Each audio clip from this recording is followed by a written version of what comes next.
So, welcome back to Silmarillion Total War and to another battle replay, and today we are in the lands of the Falathrim for what is a historical scenario that was created. Now, you may have already seen a version of this one over on JMonster's channel. This is the same scenario, but it's not the same running of that scenario, so even if you have seen that one, this one could still be relevant to you because it is a different outcome potentially, and obviously it's going to be played differently as well. So we have two armies of the Falathrim, so I would assume that this is one of the Forces of Evil's invasions of the lands of the Falathrim. So we are actually near to the sea as well, so it is lore friendly, as you would expect from a scenario developed to be historical. This weather type is always quite interesting because it makes my reshade look brighter than it normally does. But no matter. So we have two armies of the Falathrim facing down the forces of Morgoth, who are of course across the way. I believe it is three Angband armies, indeed it is.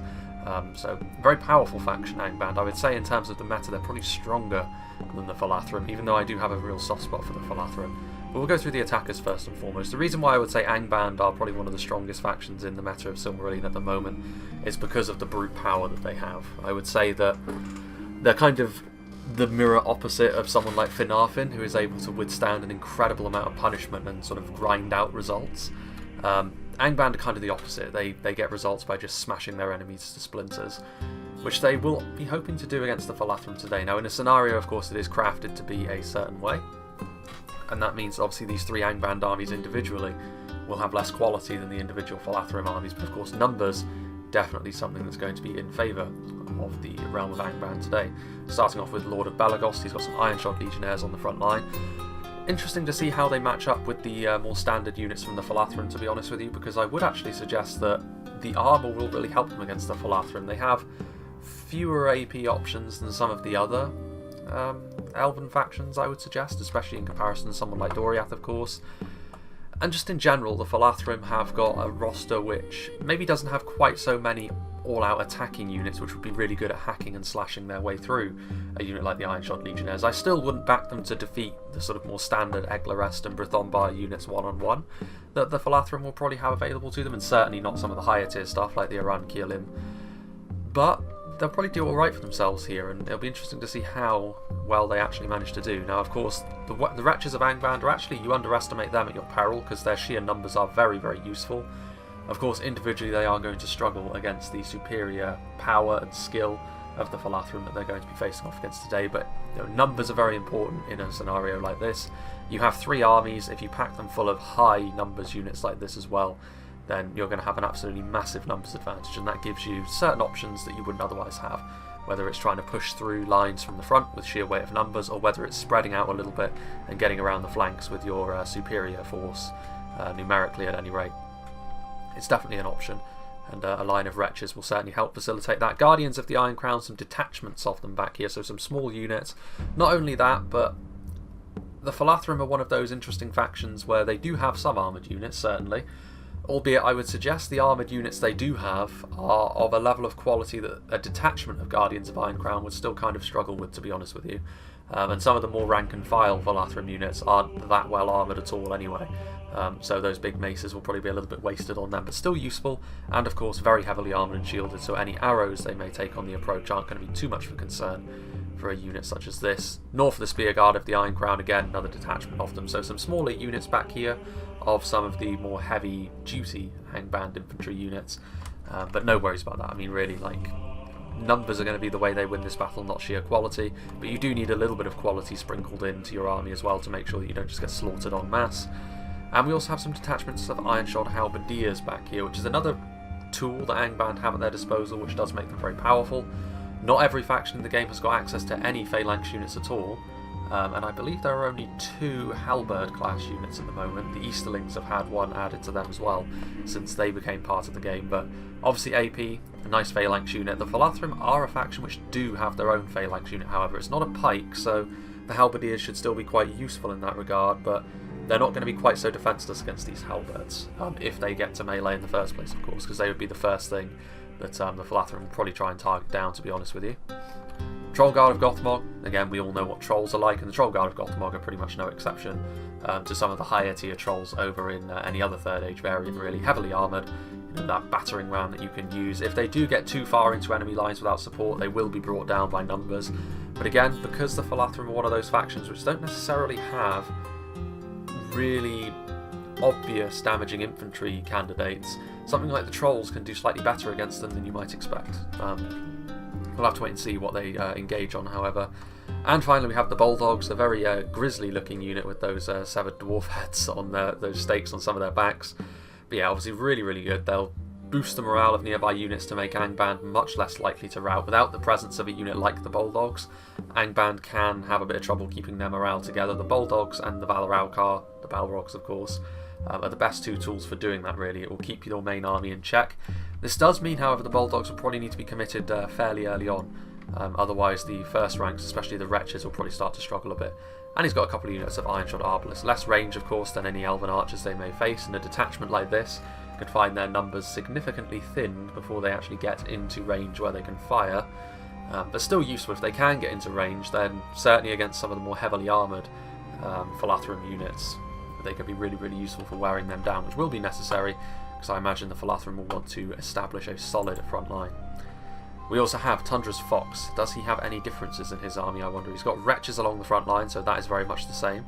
Well, he's got some Ironshod Legionnaires, but he also adds to the mix some Ironshod Reavers, which are a very similar kind of unit to the Legionnaires, only they wield an axe in one hand rather than the sword that the Legionnaires have, which means they're a little bit lighter on melee defense, but they add a little bit of melee attack.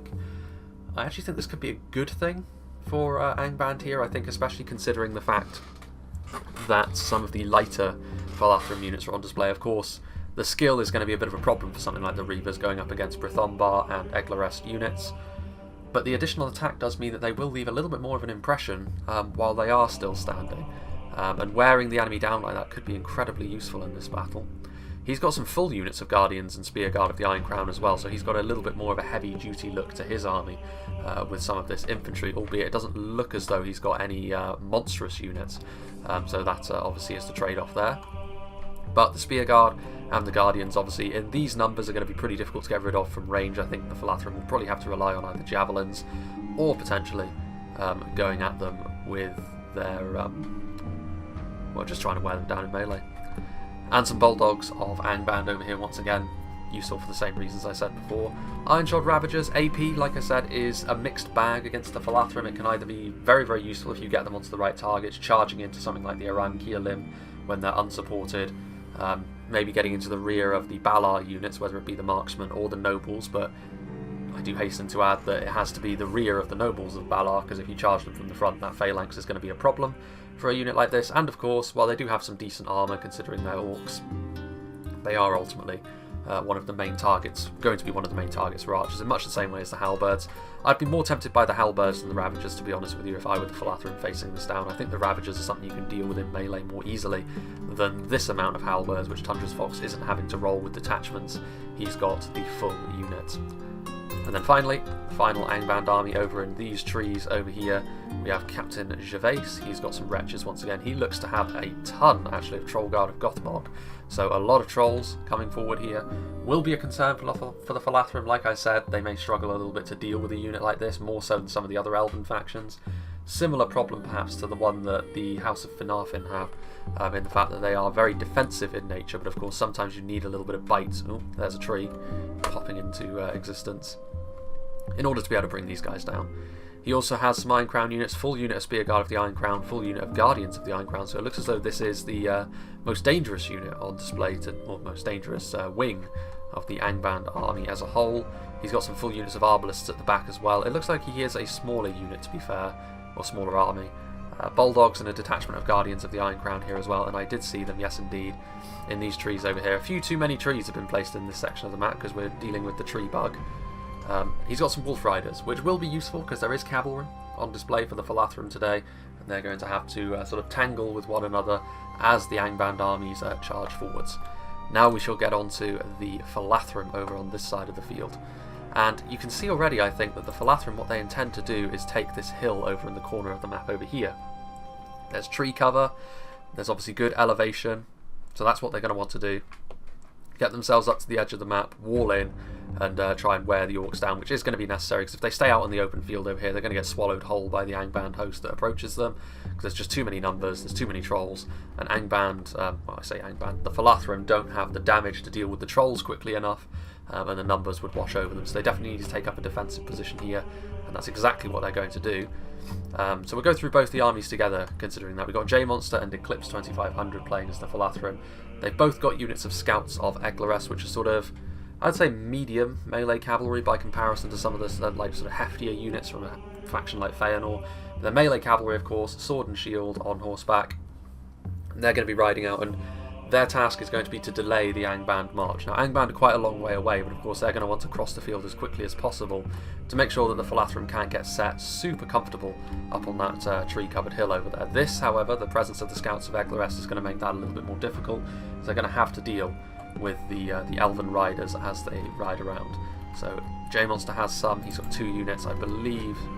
Yeah, Eclipse has just got the 1 unit, but 3 units, that's going to be more than enough to deal with the Wolf Riders of Angband that Captain Gervais has got in his army. The infantry, however, is where this fight is ultimately going to be won or lost for the Falathrim. The cavalry is going to buy them time, but they're going to need to get set. And as you would expect, there's an elite force indeed. 3 units of the Philathrom. Normally in a regular battle you'd only really expect to see 2 because the red limit will kick in, and it's a significant price hike, I can tell you. But yeah, obviously really solid heavy infantry. An example of some of the heavily armoured Falathrim units that you can bring. Really strong as well as a sword and board unit goes. Obviously not AP, but very capable of hacking and slashing their way through a lot of the Orc host. And again, they do need to be a little bit careful around some of the AP units like the Guardians of the Iron Crown, because it may not necessarily be the most efficient fight for them. But against all of the Iron Shods, really, even the AP Iron, well, maybe not the Halberdiers, but even the Ravagers that are AP, ultimately I think the lack of melee defense on them would really come back to haunt them against a unit as strong as the Philathrom. So yeah, pay over 1,000 for them under normal circumstances, so it goes to show how tough they are. But this is the bodyguard unit for the Falathrim, a unit of very heavy spearmen, the Arain Ephedune, I think that's how you pronounce it, or Ephedane. But yeah, obviously the multiple HP spears, very solid, really good at holding the line. Again, spear bodyguards don't tend to be the most damaging, but they are a very safe place to put your generals, of course, of that higher melee defense.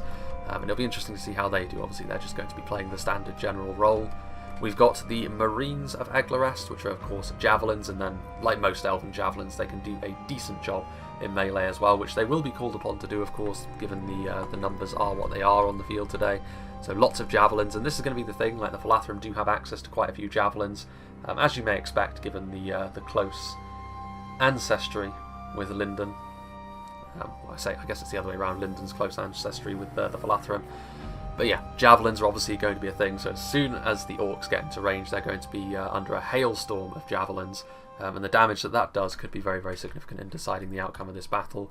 Marines of Brithombar, again the lighter variant, the Eglarest units are slightly heavier than the Brithombar units, but again much the same thing. Javelins are going to be coming their way. The Warriors of Eglarest are the standard units of line infantry that the Falathrim have available to them. So they're obviously more of your rank and file than something like the Philathrom, which we already saw before. Obviously less armour, but that could be a blessing in disguise against all of the AP that may be coming their way in the shape of the Iron Crown Guardians, the Iron Shot Ravagers and Halberdiers, and stuff like the Bulldogs as well. Although to deal with the Bulldogs, I think you might need to take a different approach, like for example, locking them down with something like the Nobles of Balar. They're not pikes, but they are two-handed spears, and they are very strong two-handed spears as well. They can hold the line really well, especially when you combine them with something as solid as the Philathrom, supported by all the javelins as well. It's going to be a tough front line. If they get set here, the Falathrim could be onto a winner, because the Orcs, I think, will really struggle to break down a front line that includes them. And as if that wasn't enough, there's a lot of archers over here as well. I think that is that? Yeah, it is. It's 4 units of the Marksmen of Balar, the heavier archers that the Falathrim can field.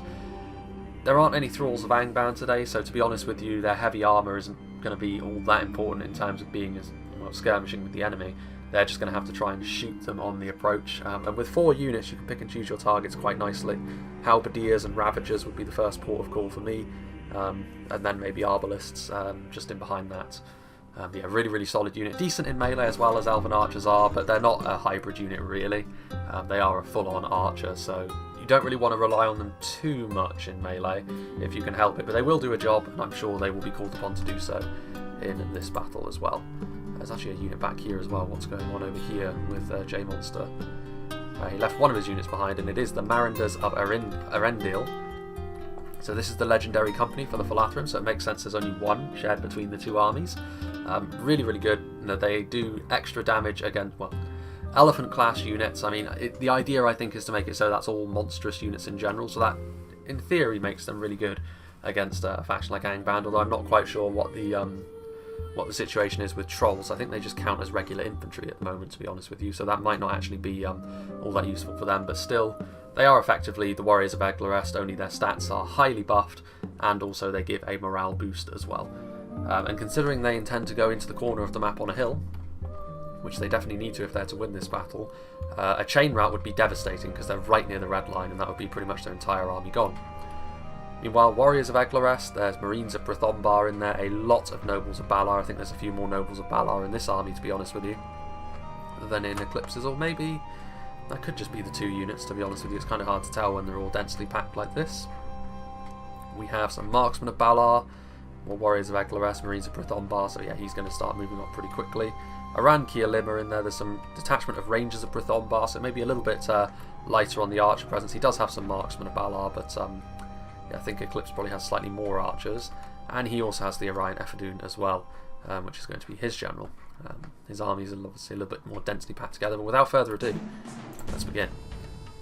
So, I think as we see, the Philathrom are going to start to wave off, get themselves into a nice defensive position. Eclipse obviously is going to be the one that's a little bit further away from the intended destination, so if I were Angband, I would probably try, and if possible, try and close the gap with Eclipse more so than J-Monster, because J-Monster's so close to it already. Honestly, I probably wouldn't bother too much. I mean, there is this river as well, which they could potentially use as a bit of a funnel. Angband would then have to go really far around if they wanted to engage over here, rather than just sort of going right near this little inlet over here. It is going to be quite interesting, though, to see, because that could be an option. It looks as though that's where they're actually heading as well, so they're going to put themselves into a defensive position, but not into the corner. I mean, they're still on the red line, so ultimately it makes little difference. The situation is still the same. It's just the location, which is slightly different. And the Scouts of Eglarest are not going to cross the field and try and charge into Angband right away. And there's no real need to, because Angband, while they are making hay while the sun shines, so to speak, they aren't going to get there in time, I think, to stop the Falathrim, or at least they're not going to get there in time to stop J-Monster. They may get there in time to start taking some pot shots into the side of Eclipse's army as he moves, and a few well-placed Iron Shot Arbalist volleys right into the side of something like the Aran Kialim. Very worthwhile because of how solid they are on the front line, and I do believe Eclipse has got more of them than J-Monster does. The Mariners are also making their way across. The problem is this cavalry screen, of course. It's going to be quite difficult, I think, to set up and charge into Eclipse while there's still 3 units of melee cavalry there. When the Falathrim are in place, however, it will be quite interesting to see how they actually decide to use this cavalry. Do they put it behind their defensive line, and then when it looks like the orcs are starting to flag, will they unleash them and try and ride them down? Or will they use them aggressively still? I don't know how using them aggressively would go, to be honest with you. There's a lot of wretches, the Spear Guard of the Iron Crown, there's still the small matter of those Wolf Riders being a pain in their neck. Tundra's Fox is going to make it first, but it does look as though Eclipse is going to make it. He adjusted his bearing a little bit, moved back towards the red line there, and now he's going to set up. And I do believe, actually, he's going to sort of take a position over here, maybe, while J-Monster stays there. So it is kind of... They do have a little bit of room to pull back onto the hill that I initially thought they were going to take up, which would be interesting to see if the orcs are able to sort of push the Falathrim back onto that hill. I actually think now, considering the fact that they are getting into position at this stage, the Philathrom, I don't think you're going to be able to catch them to the point where you sort of prevent them from setting up anymore. So I actually think that Tundra's Fox would probably be best off waiting for his allies so they can attack all at once, try and just crush their resistance quickly, rather than go in now, because if he does, he will be able to be focused down. A little bit of terrain over there, which potentially could be a really, really good thing for the Marksmen of Balar, of which Eclipse has many of them. and they're going to be getting into position pretty quickly. What have we got over here? Nobles of Balar are sort of falling behind a little bit. Picking up the pace a little bit now. Heavier units slogging their way up that hill. They do have the scouts of Eglarest here to sort of shepherd them in, and Nobles of Balar, you need all of those units, I think, in their phalanx formation, pointing towards the enemy if you're to have success in this particular matchup. And if you're Angband, the best way to deal with them would probably be the Troll Guard of Gothmog. I feel as though the composition is going to be a really interesting thing here, how they build their front lines. Because I think that's going to make a huge difference as to who comes out on top here. Angband can't afford to just thoughtlessly charge in and leave whole sections of their line manned with nothing but wretches, because they'll rout pretty quickly. And ultimately, you know, stuff like the Nobles of Balar and the Arankirlim will eat them for breakfast. Marines of Brithombar on the front line, obviously they'll just be stood here. As soon as the Orcs get into range, they will be able to fling a few volleys of javelins into the front of them, soften them up for the main event. The archers will be able to do much the same thing, of course. Tundra Fox, and yeah, you can see there was intent there from Angband to try and make something happen, try and catch out the odd unit, but ultimately it was a long way to march and they haven't quite made it. You could even consider it to be a little bit of a trap, to be honest with you, because that of course means that you're going to fatigue your units a little bit, and that could be a real difference maker as the battle goes on. You don't want to be at the helm of a large Orc horde. Ironshod Arbalists getting over there, they're getting onto a good position. This is the problem with taking up a position over here. Ooh, hello. There is the first engagements over here from Lord of Balagos. So the Ironshod Arbalists are fighting. The Ironshod, or firing I should say. The Ironshod Legionnaires are the ones that are fighting as they come in. Engaging the Marines of Brithombar, relatively even fight, because what the Marines of Brithombar lack in armour they do make up for in melee defence. But the Ironshod Legionnaires aren't going to go down too easily. They have the numbers, and definitely Angband are going to come in here in numbers, in force, and try and deal with this initial fairly light front line that J-Monster has laid on for Balagost's arrival. But the Marines of Brithombar, especially in column formation such as they are, there's a javelin volley from one of the units of Marines. So he hasn't actually been able to engage all of them, so one of the units of Marines is still able to fire. I like the fact that the Mariners are just in behind here. They're not engaging just yet, but they can be if the situation starts to get a little bit grim. But the main thing is, of course, the fact that they have that morale buff. So the Marines of Brithombar are going to be going nowhere under the close attentions of the Ironshod Legion. And the Ironshod Legion are going to need a little bit more support, I would suggest. Balagost has got quite a few of his units a little bit too far back for my liking. He's sent in his units and he is attacking, to be fair, but I think he's jumped the gun a little bit here. I think that the best thing would have been to wait until Gervais was here. That's, I think, what Tundra's Fox was intending to do. He was going to go over here, Gervais was going to go through the middle, and Balagos through this side, but I think a little bit impetuous, and he's charged in already on J-Monster's side of things, trying to make an impression on the mostly Brithombar front line. Marksman of Balar, though, you can see over here there's already been a little bit of a skirmish. Having said that, it's only been on, when I say that, a few of the Reavers have fallen. So the Nobles of Balar getting a few kills, some Orcs strewn across the field, but Tundra's Fox in a position down the hill, ready to move in when need be. And Captain Gervais is arriving on the front line. There's a lot of the Troll Guard of Gothmog from his army coming forward as well, which Balagos may need sooner rather than later. I mean, this does allow, if J-Monster really wants to, he can commit a few more in here and try and deal with the Ironshods. We shall see. I mean, you can definitely see here, like, there is something of a lightweight nature to the Marines of Brithombar, but don't let that fool you. In much the same way as Lyndon's units over in Reforge, they may look a little bit lightweight, but being in just a pure melee engagement like this is where they want to be, because that's where their melee defense can really come into its own. And yeah, it's nothing overpowering by any means, and ultimately you would imagine that Angband slowly, with force of numbers, is going to start to make more of an impression here. But, if need be, J-Monster has the Warriors of Eglarest that he can commit forward an even stronger unit, not a hybrid unit after all, they dedicated line infantry, and I think he sees now that with Balagos coming forward with numbers, the wretches are being added to things looking a little bit more like they could do with shoring up. The Rangers of Brithombar, they still have ammunition, so committing them I think was more of a misclick than anything, but the Mariners are on the front line now, and their stats are above and beyond anything that Balagos has committed already, I think, unless one of the Iron Crown units is in there, but even then the Mariners are going to be stronger than them, I think. But for the time being, it is just a sea of wretches and iron shods. It will be quite interesting as well to see. I mean, they're trying to get into a position over here, but the problem is they are detachments of arbalists. So as soon as they have been seen, marksmen of Balar are going to start shooting away at them. Obviously, this is one of the positions they could take up and actually really use to their advantage over on this side of this little inlet. Unfortunately for them, however, the archers are already firing at them. The amount of damage they're actually going to be able to do is probably going to be fairly limited, to be honest. Tundra's Fox still not quite ready to move in yet, which does... Again, that's one of the things that leads me to believe that maybe Belagos should have waited just a little bit longer, because only now is Gervais arriving and his units are already winded, because I think he's had to pick up the pace a little bit. He has walked over here, to be fair.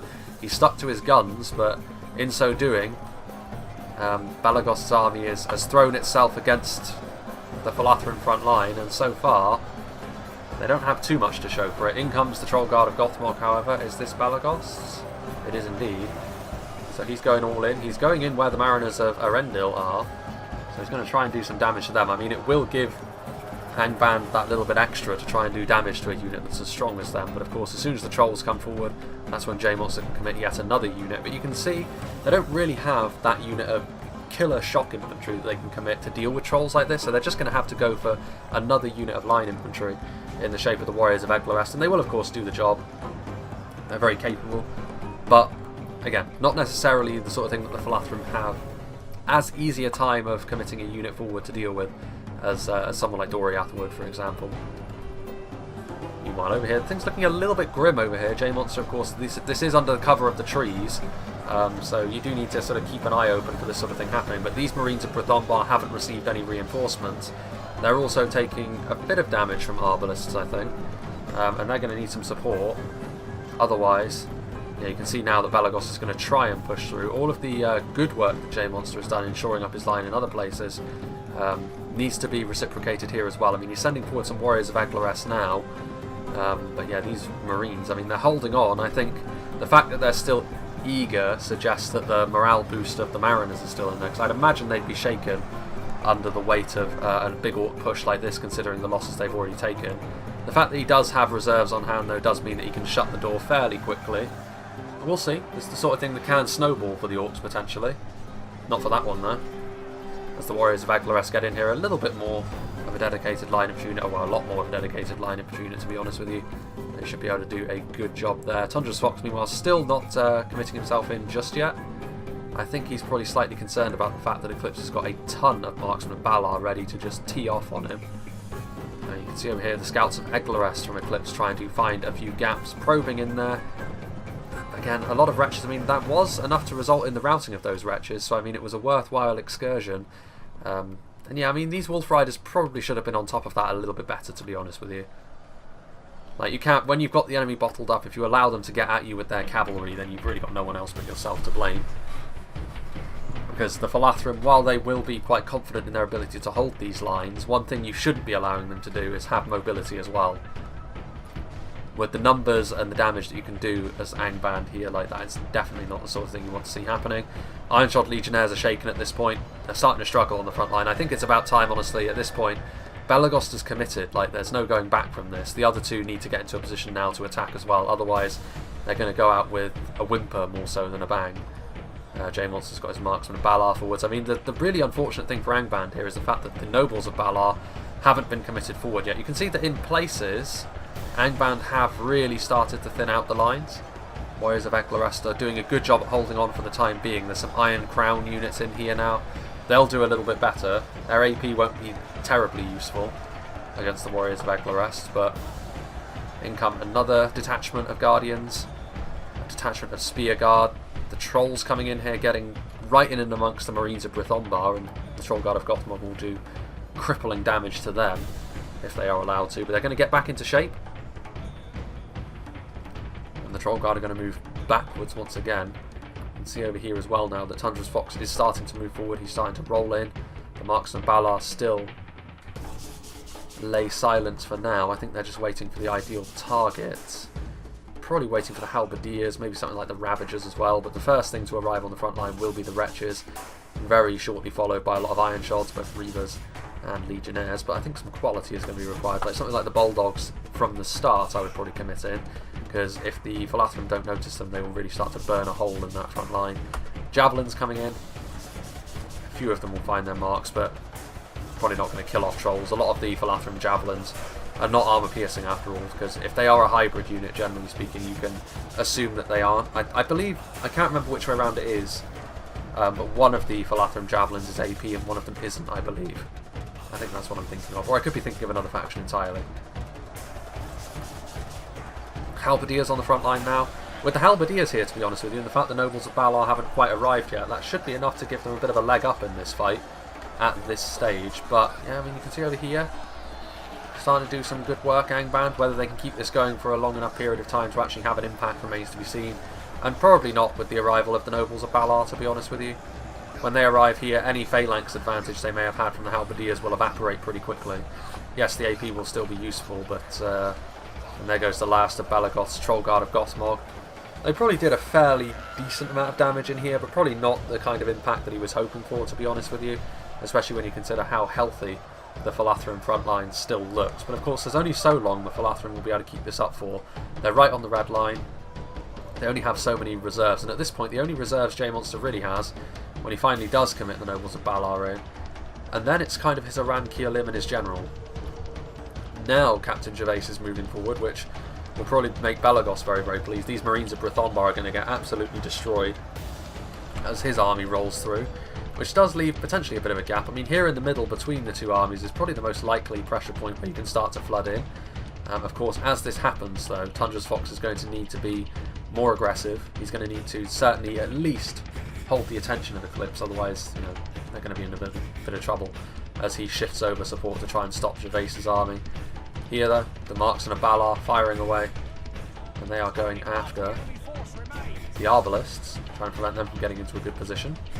I mean, they probably will get into a position. You can see that these over here have, but again, in a skirmish fight, I'm not sure whether... It'd be interesting to see what they're actually firing at. Probably just firing into stuff on the front line. They're going after the Arine Ephedune. Definitely a good target to go after. I mean, it is the General's bodyguard after all. Warriors of Eglares moving in, trying to stop the push. And Balagost, I mean, he has, if nothing else, he has forced J-Monster to commit quite a lot of his resources to just stopping him, which perhaps will open the door for Gervais's wing of the Angband army, which, looking at it, was probably the most dangerous with all the Troll Guard it had, and the fact that his Iron Crown units weren't detachments. They were a little bit more substantial. He probably has a less numerous army than Balagost had, but we shall see. In come the General's bodyguard. They're going to get into the front line. They're going to make it so that it's much less likely to rout, and they'll hold for a little bit longer. But sheer numbers here, you can see that Angband is starting to have more of an influence over there. Tundra's Fox is moving in as well, but you can see very quickly the wretches of Angband are shaken. I'm not sure where they're going, actually. Ironshod Reavers are on the front line. Need to commit forward more, I think. I don't think he can afford to be too scared of committing forward his unshielded units here, because at this point they just need mass on the front line. They need to really start putting some stress onto these Falathrim defenders, because I don't think Eclipse is going to be too concerned about this. I think the initial line that he has set up with his Brithombar and Eglarest units is going to be just fine for holding things down over here, for now at least. And actually over here on this side he's got Aran Kielim as well, albeit for them defeat is almost a certainty. I would wonder why. I assume they did get charged by the Ironshod Ravagers. You can see as the charge bonus wears off, the Aran Kielim will start to gain the upper hand in that fight. Not necessarily a very efficient fight for the Aran Kielim, but I don't think Eclipse will mind too much. Marines of Brithombar probably not on fire at will, but honestly in a situation like this, especially with hybrid javelins like this, I just tend to leave them on fire at will and have them throw their javelins at whatever they please, because they're a little bit of a fiddly unit, just in general in Medieval 2, to be honest with you, to work properly. Marines of Brithombar holding on. Once again, those wretches, they're leaving the front line, which is a bit of a shame, to be honest with you, because with some wretch support, the Reavers may be enough to start worrying something like the Marines of Brithombar just a little bit more. We'll go over here, Ironshod Legionnaires, Warriors holding things down, Marines.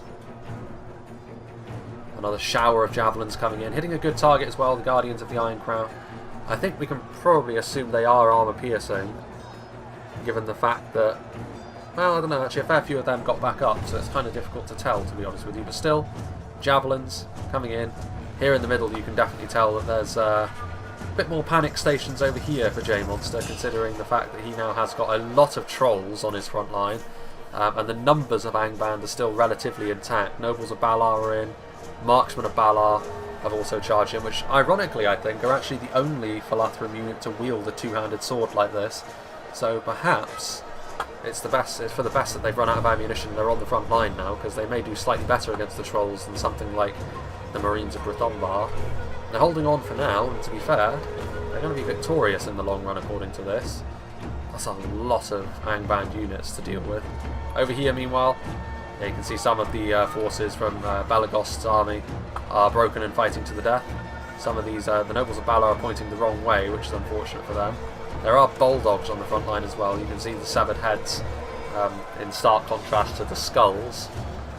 Bouncer forces evenly matched. If they turned around and faced the right way, maybe it would be a little bit different. I think what he's trying to do here, Belagost, is the front line over here is relatively thin at this point, and J-Monster, I don't think he'll have any reserves left.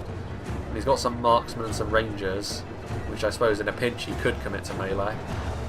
But I think what Belagost is trying to do here is just force his way through over here and try and start working up the lines, but it's risky to do this because he could end up routing some of his own men. I guess with the close proximity of the bulldogs you're much less likely to do that, but interesting to see what J-Monster does here. If they have any cavalry left, now might be the time to try and use them as a desperation play to keep the front line intact. Let's go back up to 1 speed. Arbalest volley, hitting into the nobles of Balar, very nice. Marines of Eglarest.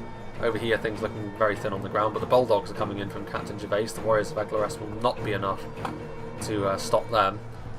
Tundra's Fox is now definitely applying the pressure to Eclipse's front line, but of course he is going to move in with some Aran Kirlim. I mean, there are halberdiers in there. I'd probably suggest some nobles of Balar would not go amiss, but there is also arrow fire, which is forthcoming, which is just as good if you can hit the halberdiers.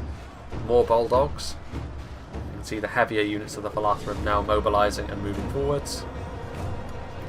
Spear Guard of the Iron Crown in the way. And they'll be much less of a concern for the Aran Kirlim than the Guardians of the Iron Crown, however, with those big heavy maces. Bulldogs in melee now. Here comes the cavalry trying to prevent a flanking force of legionnaires, and they do charge in.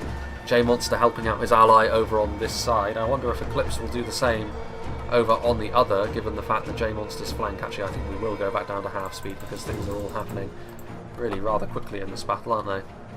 Routing Ironshod Legionnaires, that's probably not the best sign, to be honest with you, for Angband, because they need to make sure that their front line is at least fighting everywhere. Even if they're losing in places, they need to put real pressure on some. You can see over here how thick the Angband assault still is, but how thin it is further up the line. Down here, meanwhile, yeah, J-Monster has moved forward his marksman of the Balar, and he prevented that mass push coming in. These nobles, again, that phalanx glitch where some of them start pointing the wrong way. You hate to see it. But with the marksman on the front line, they've shored things up a little bit. The mass push has ultimately been unsuccessful, even if it wasn't a complete flop for Belagost either. So, very, very nice. Some units still back here. He does have some reserves, actually. He's got some Aran Kirlim. They look a little bit battered up now, though. And they're being targeted by Arbalest, so there is a case for saying maybe just commit them over here right now so they're a little bit more difficult to shoot.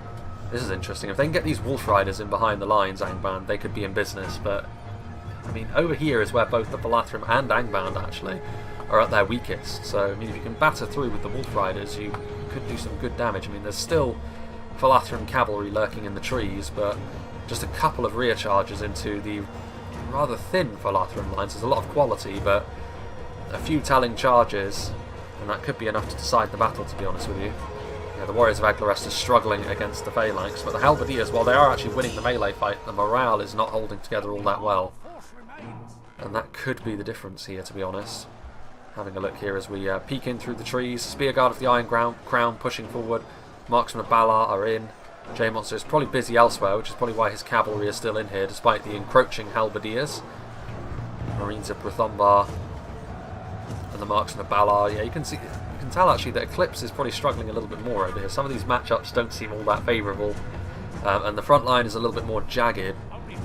Tundra's Fox stands a better chance of getting through and finding some gaps over here, but having said that, once again you can see here that the Wolf Riders are trying to batter their way through, but J-Monster is on top of it. His scouts of Eglarest are there to block, which is a good thing, to be honest with you, because I don't think there's really anything in terms of any infantry over here anymore that can stop them.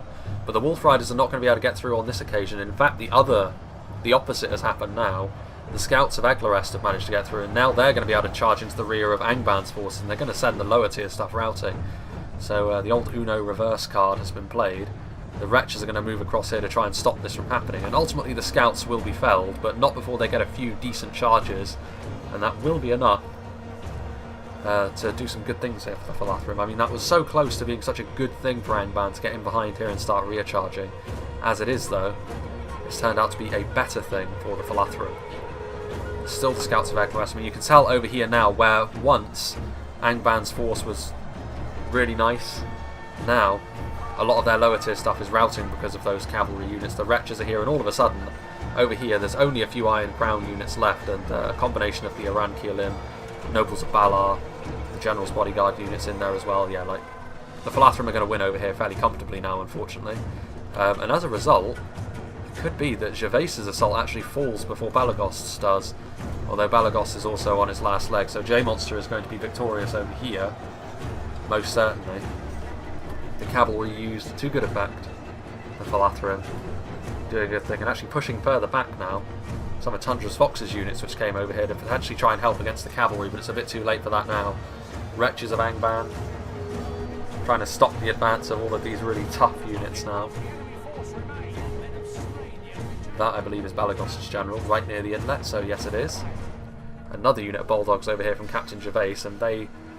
I mean, if they're left behind here, they will deal with the Aran-Kielim, but they don't really have an army around them anymore with which to fight. So Tundra's Fox is really the Angband's best hope at this point for making something happen. But it's going to be tough. There's still some Wolf Riders left alive, but you can see here the Angband assault is starting to flag. These Wretches left behind on the front line, these Ironshod Arbalists, the only thing that aren't broken and fighting to the death. And that won't last very long because there really is very, very few of them, and they're going up against units they have no business trying to fight in melee. And what have we back here? Yeah, trying to mop up the skirmishers now. These Arbalists, hard to gauge how well they were actually doing. I mean, they were going after some decent targets. The Orion Effadoon, we saw them taking pot shots at the Aran-Kielim as well, trying to make an impact on the front line. But positionally, of course, crossbows, you know, their line of sight is going to be quite important to how effective they can be. And also, I would imagine that most of the Elven archers that were facing off against them were probably targeting them down, because they were, again, the only target that was in the open, which suits the Falathrim more than it suits Angband.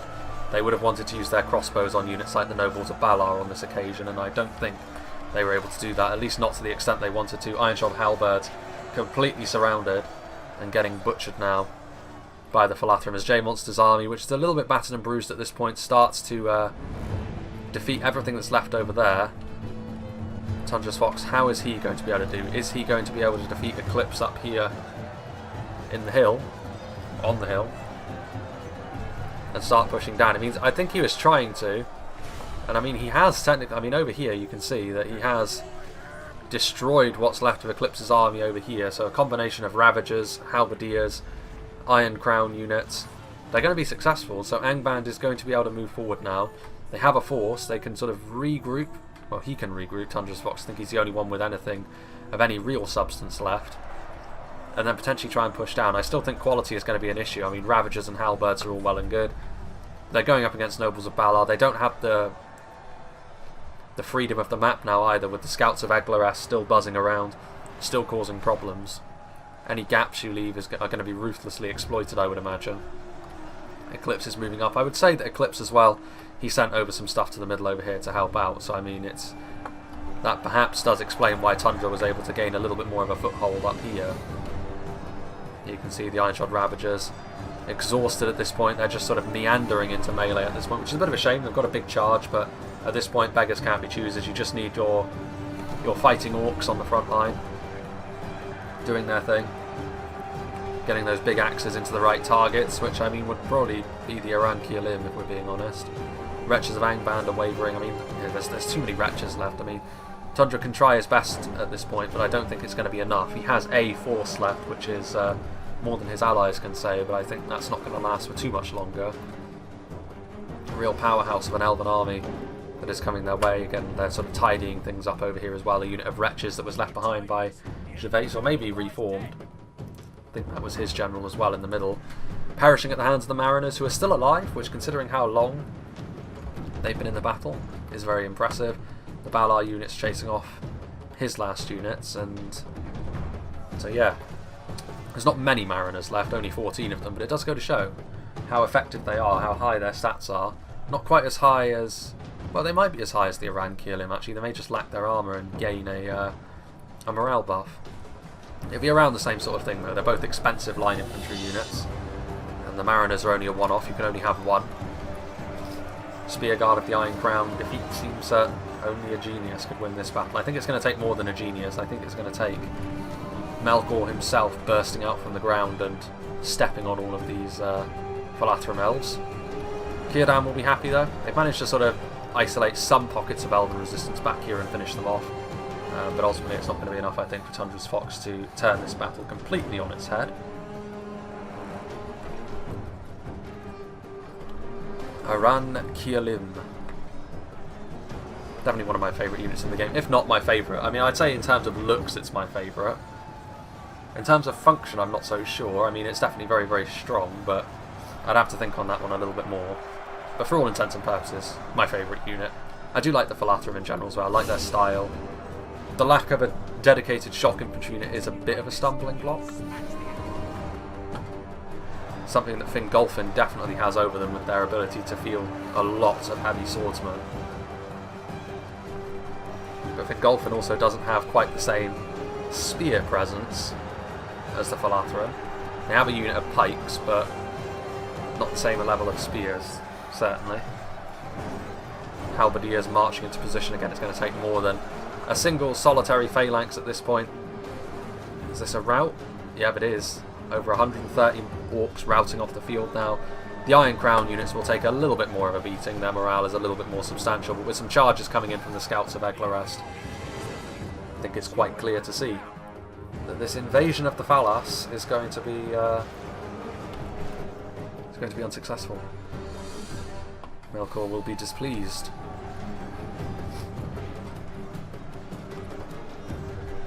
These halberds are just being ridden down. I'm actually not sure what is left that isn't routing. I would assume it's probably Tundra's unit of Bulldogs, which are probably somewhere, because they'll fight to the... Yeah, there they are, look.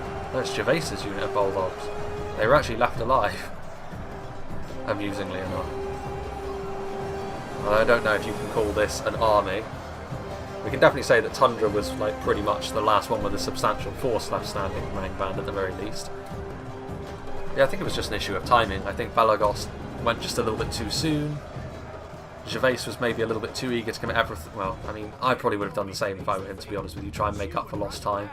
Try and help Belagos by committing all of my might all at once to try and shock the Falathrim into defeat. And Tundra, he sort of rolled forward at the same time, but was a little bit more considered in his approach, and I think that was rewarded. That may have been his unit of Bulldogs, actually. I think that's his general. Is it? Indeed it is. He's going to get done in. There he goes. I think it was the cavalry, actually, that killed him.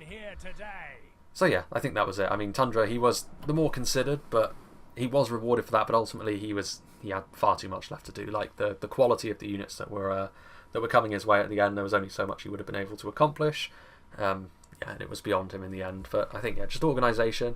Angband are a very scary force when they get rolling, especially if they hit you all at once, but the slight variation in times where they committed forward there allowed the Falathrim to sort of consider things a little bit more carefully. And I think definitely the fact that I like the way that they committed resources as they did.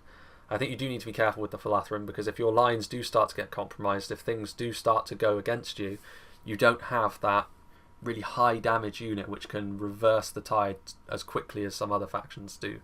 And you definitely don't have the tools to deal with trolls quite so easily, so it can be a little bit of a dodgy matchup for the Falathrim if you aren't prepared for what Angband are chucking at you. Like I said, I think Angband, Finarfin, and I would say Fingolfin as well, based on what I've seen of them. I've played as them a couple of times, and I've seen them a couple of times. I would say those three are probably the best factions in the game at the moment. I think that Feanor, their cavalry, is very strong, but I do think that the three that I mentioned there, they've just got something about them which is very, very impressive. I think that Fingolfin's, the variety of sword units they can field and the numbers they can bring them in for the price is very, very good, and you can tailor it to fit your opponent as well, depending on what they have at their disposal. You can bring a lot of two-handers if you're dealing with monstrous units like Angbands, or you can bring sort of more shielded units if you think you're going up against someone like a Silmarillion, who are another interesting one. But yeah, the Falathrim are interesting. They're not even the most they don't have really any aggressive units like that, but they're not the most defensive Elven faction by any means. That's Philathrom by a long way, and I would say even a Silmarillion are probably more defensive than the Falathrim in many ways, because they're so reliant on the skirmish, which of course relies on you not being caught in melee. So that obviously means playing a little bit more. You can try and be aggressive with your skirmishes, to be fair, but it is still, for the most part, a play style which is a little bit more defensive, of course. So they are a strange faction in many ways, the Falathrim, but I do like them, and they were used very, very well here. So let's see, what did the business? Which way around is it? I believe this is J-Monster's army, because it's got Rangers of Brithombar in it, yeah, and it's only got 2 units of Kierlim. So J-Monster's units, the Warriors of Eglarest doing very well on the front line, obviously, nice unit, superior to the Iron Shods that were coming their way. The Iron Crown units may be more similar. Still, Scouts of Eglarest used to brilliant effect. Like, it could have been so different. If Angband were the ones to get their Wolf Riders into the back lines, it would have been the other way round. So it was decisive action there, and the Scouts of Eglarest definitely did the business there. For melee cavalry, that's an impressive kills haul. The General's Bodyguard was just there to hold things down, and they are spears at the end of the day, so you don't expect them to get tons of kills. Marksmen of Balar did well, shutting down things where they could. Marines of Brithombar also on the front line as well, did okay. Aran Kierlim were committed later for J-Monster. As for Eclipse, let's see what did the business for him. The unit that got over 300 here. Again, Marksman of Balar, he had more of these, of course, but that was always going to be an issue for Tundra over on that side. He was never really going to be able to get support into place without it getting shot up by 4 units of heavy Elven archers. Nobles of Balar, of course, really doing the business on the front line, as they often do, if they're not going up against a unit of pikes. Specifically, the Bridgewards of Nargothrond, of course, are sort of even better at that role than the Nobles of Balar, but it's also pretty much entirely what Philathrim are about. Once again, the General's Bodyguard there, the Orion Ephedune, just got just over 100 kills. Aran Kierlim, differing fortunes. One unit clearly got singled out and overwhelmed. Another unit, however, nearly got 300 kills. So it goes to show that where they're committed and in what situation can make a massive difference, even to an elite unit such as them. So yeah, very impressive performance from the Falathrim here. I think Angband, obviously being, I think people know that Angband are probably one of the stronger factions in Silmarillion at the moment, but I think that's fine, to be honest with you. It goes to show that probably the most, the chief of the evil factions, as it were, has got a really good amount of power behind it.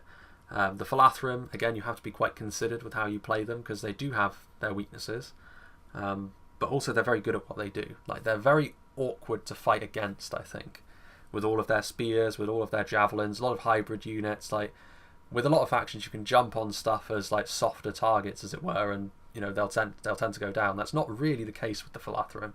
Most, if not all, of their units, really, aside from possibly the Rangers of Brithombar, are more than capable of holding their own in melee, so you can't just throw any old rubbish at them and expect them to fold quickly.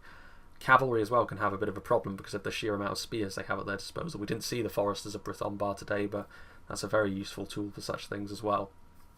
But yeah, big thank you to J-Monster for sending this one to me. So this was different to how the one over on his channel would have worked out, but still the same scenario, and it's nice to see this. I think he's going to be doing a few more as well over on his channel. They're like more they're following a sort of historical path. So maybe you'll see more of this on my channel as well. It kind of depends. I mean, I think it depends on how many runs of each scenario they do, because of course, it's going to be, one of them is going to be exclusive to J-Monster and the official sort of Silmarillion channel, whereas I may be chipping in here and there with bits and pieces as well. But it's nice to see scenarios starting to become a little bit more regular for Silmarillion as well. It's a good sign that things are moving in the right direction and at pace, which is good. So as for what's coming next, like I said, I'm still sitting on that Moria replay, which I will probably be doing in the next week or so, depending on what else I get sent. Because of course, if I get sent more of the new scenarios from Silmarillion, or if I get sent more of the sort of scenarios that are inspired by real historical events, obviously they get pushed to the front of the queue because they're new. and I always want to do new stuff over repeating stuff. But that'll be that. And like I said, like DAC is sort of there or thereabouts. Like it may very well come into effect soon. It kind of depends. And yeah, like I guess you know the score by now. So yeah, I hope you enjoyed this, and I hope you will join me for whatever is next.